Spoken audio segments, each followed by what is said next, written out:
We have with us Mr. Anand Prakasam from EOS, who will be talking regarding evolution of additive manufacturing over the years in India. Hi, Anand. This is Ankit from Objectify, and it is our pleasure to host you in our AMIC 2021.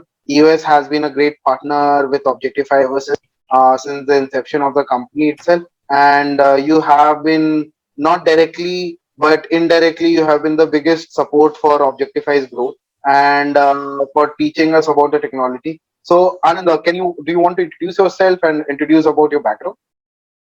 First of all, thanks, Ankit, for inviting me for this session. I'm really honored to be here. Objectify has been one of the largest customer or the largest customer for EOS. So in that way, I'm very happy to be useful in your journey.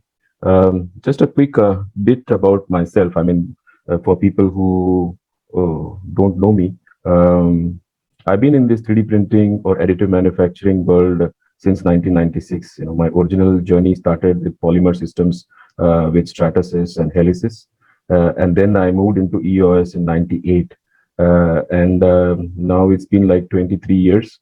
I'm with this company, and I've seen this additive or 3D printing, or to really put it in rapid prototyping industry, start from that age onwards. You know, I would actually break it down into a few timelines. You know, if I have to explain this, uh, from the time I would say 96, 97, 98 till 2005 to 2008, the industry was predominantly on rapid prototyping, which means people want quick prototypes, and especially the end users have been R&D units who've been trying to use this technology for quick prototypes for visualization, form fitment, and all those things.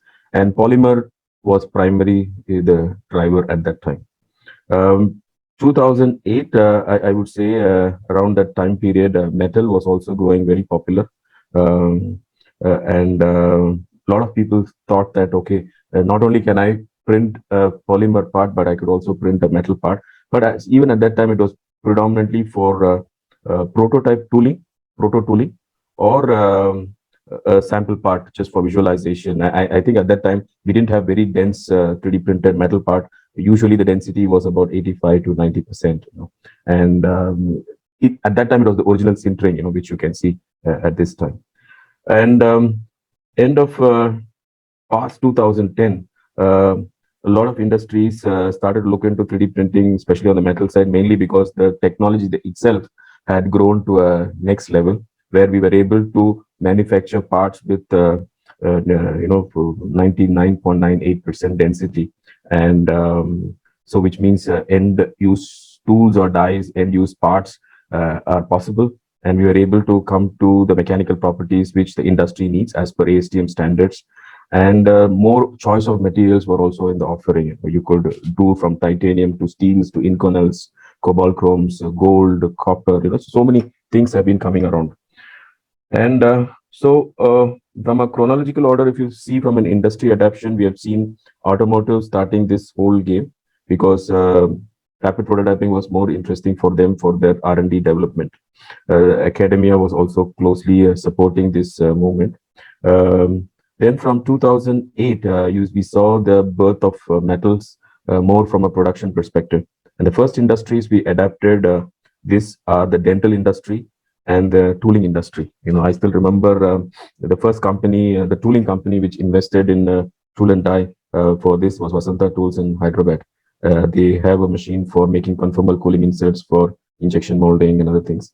And also the dental, if you look at it, the first mover was Dental Ceramist in Mumbai in 2009. I mean, they were the first company ever to have a dental machine for making these dental, tooths and other things. So from there, I think the industry got confident, and more players started to come into the market. More and more customers started to feel that 3D printing more on the metal side could add value to them. And then typically aerospace industry, space industry, tire industry, a whole lot of industries opened up, medical, everything opened up. And I think at this point of time, uh, I would say at least about 5% of the industry in India are using 3D printing either in prototyping or some way small batch production as such. So it's been interesting to see this technology. Even today, some people say 3D printing is a new technology. Well, it's not new, it's more than 30 years old. But from a production perspective, we can say, yes, it's new. It's relatively new for the last 5 to 6 years, or maybe a little longer, that it's new from a production perspective. But as a manufacturing process, it's been around for a long time. But from a production scenario, yeah, you can say it's in its early stages. And we see a lot of opportunities among industries trying to adapt them to gain value creation to their customers, or to provide some special advantage in terms of part quality and other things to them. So in short, I would say a journey which started more like a prototyping has now ended up into one of the promising manufacturing solutions for all types of industries. Thank you, Anand. Thank you for that information. So you have been mostly talking about how the industry has evolved till now. Uh, I just wanted to understand how the people have evolved using these technologies, because more than the technology itself, it depends on the people. So how have, in your experience, how have the teams around in these big MNCs, in these big PSUs and big sectors, how the people have evolved and how their acceptance or understanding of the technology has evolved? Yeah, up to 10 years ago, I would say a lot of times it's a question of people not able to believe that this is a serious manufacturing process. They basically labeled it as a process which is good for sample production, sample parts. But in the last 10 years, a lot of research data are available, and companies have used them, and published papers and case studies are there. So, which means that the information, the knowledge, the adaptation has been growing. From a people perspective, I would say that uh, I still see there are two types of people who we regularly speak with. One type of people whose mindset is, please show me what it can do, because I've heard about it, but I still don't know whether it can do anything meaningful. Then there is a second type of people who are very specific. They have a problem statement, and then they say, I understand this can do a lot of things, but can it solve this specific problem of mine, whether it can be a technical problem or a supply chain problem? So they are very specific about the problem. So from a people evolution, I would say that the evolution would happen only when you have knowledge and you have hands-on experience. And sadly, the knowledge level has not grown to the extent so that people know a lot of details about this process or this technology. Because even today there's a lot of people who come up and say, uh, could you tell me what 3D printing can do to me or my organization?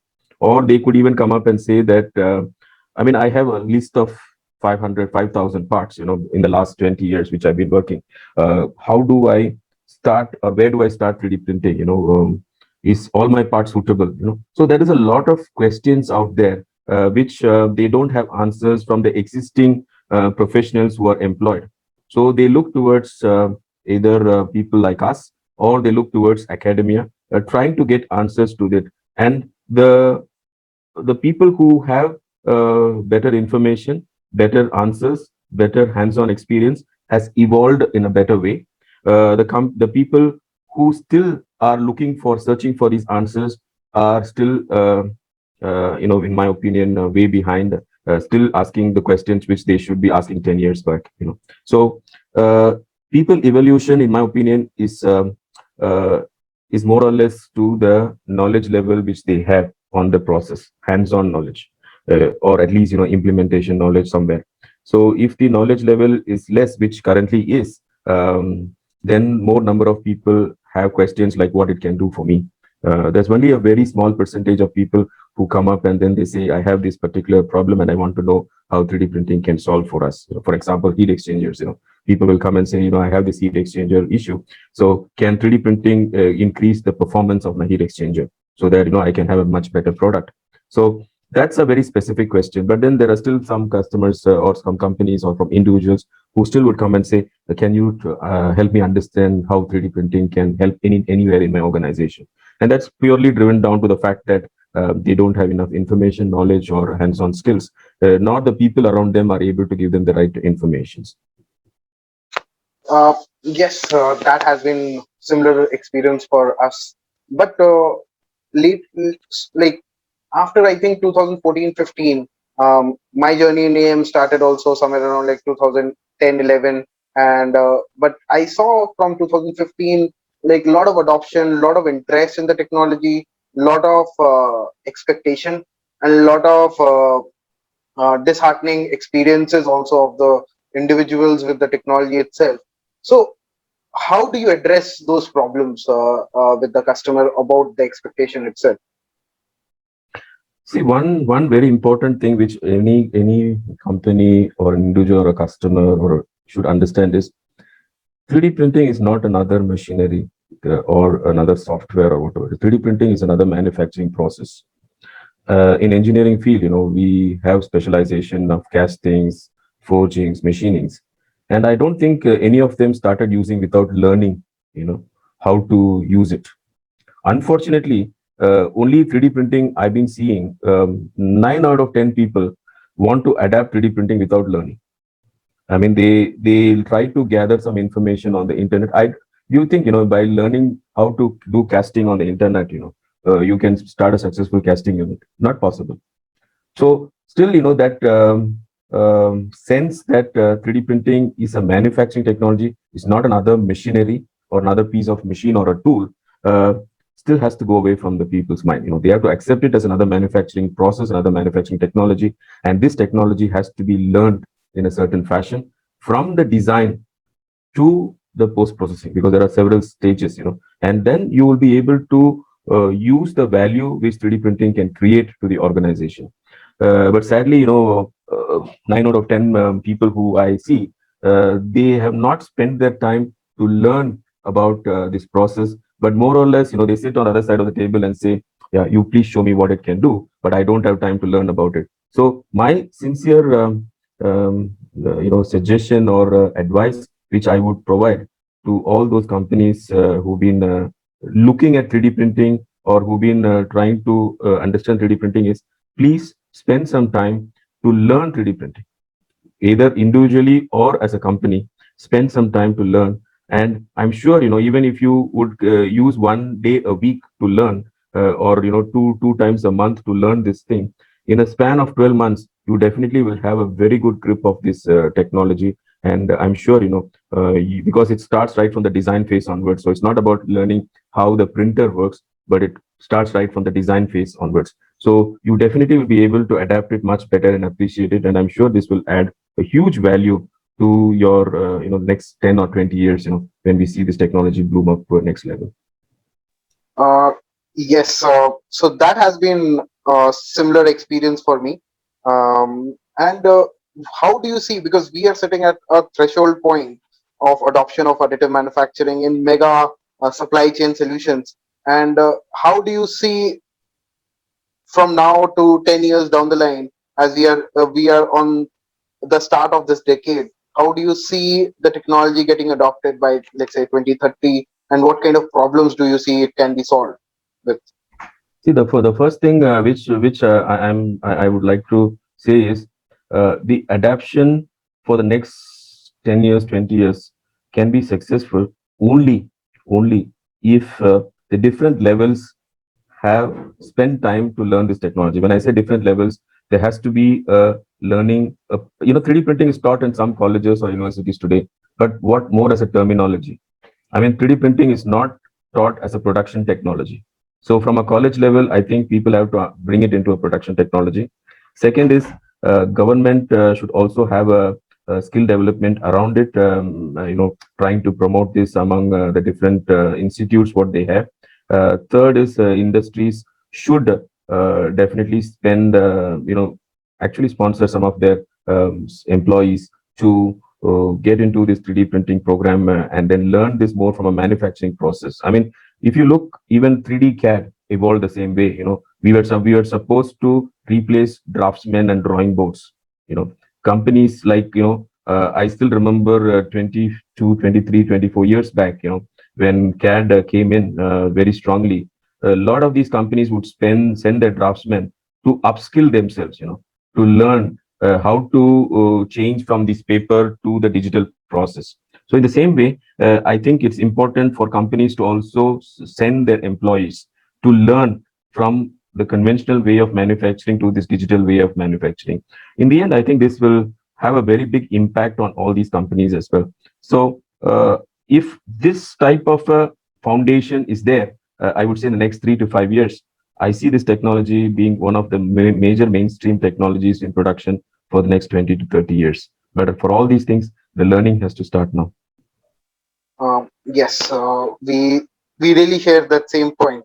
So this is on a personal note. I'm asking you. So what actually gave you motivation to be in this industry for past 23 years and be associated with a such a big organization like EOS, which has grown when like from I think you were the 34th employee of EOS, and now EOS is more than $1 billion company. So what has been your clear motivation and what suggestions you have for the new people who will be joining the industry? I think if somebody has to be in the 3D printing space, learning is an everyday thing. And 3D printing, in my opinion, is always has been a moving target, and this moving target has always challenged me and made me interested because when I started, it was more about prototyping. So which means we only focus on basic R&Ds and other things. But as we grow across, then we see a lot of drilling down into every industry segment. So it has really given a lot of motivation to understand right from technical levels where we speak about material science, then we speak about thermal management, then we speak about applications, then we speak about medical implant as an industry. The next day we speak a lot into detail about aerospace turbine blade manufacturing, and some days we really have a fun time with lifestyle people, so whether it's gold printing or fashion industry. So the adaption or the breadth where 3D printing has been really able to cover and is still at a very starting stage in many areas in terms of production has really fascinated me personally to understand how each of these industries work. And definitely, if somebody wants to really follow 3D printing, I think only two things he has to remember in mind. One is this industry is dynamic; it's a moving target. If you have fixed some rules and start to go by that, yeah, you will be in a surprise after a year. But it's moving in a positive way, I would say. So companies or individuals who will really do well, I'm sure you will also agree with me on this, is people who are open and people who have this agile mind, and agile manufacturing and flexibility. If you have rigid processes and rigid this one, I don't think you will be able to adapt to the changes which the industry constantly keeps doing. So an open mind is definitely very important because you keep learning every day, and this uh, motivation to learn, motivation to be not mundane all the time, to reinvent yourself every 2 3 years has really kept me going on this journey. Thank you, Anand. Thank you for your time and thank you for your words. This will help the audience really well how to be sustainable in an industry like AM, because people know that like due to the media coverage of AM, people know about this industry that it is just 10 years old, as you had rightly mentioned that it is more than a 30-year-old technology, but people are still learning, and that is the exciting point for I think both of us, Yeah. and that has kept us going. And I really appreciate the EOS contribution for the growth of Indian AM industry. Thank you so much, Anand. Thank you, Ankit, and I appreciate that the initiative what you have taken, and I wish you all the success. Thank you, Anand. Thank you so much. Yeah. Thank you for the amazing session. It was really insightful. Hope you have learned a lot from this session.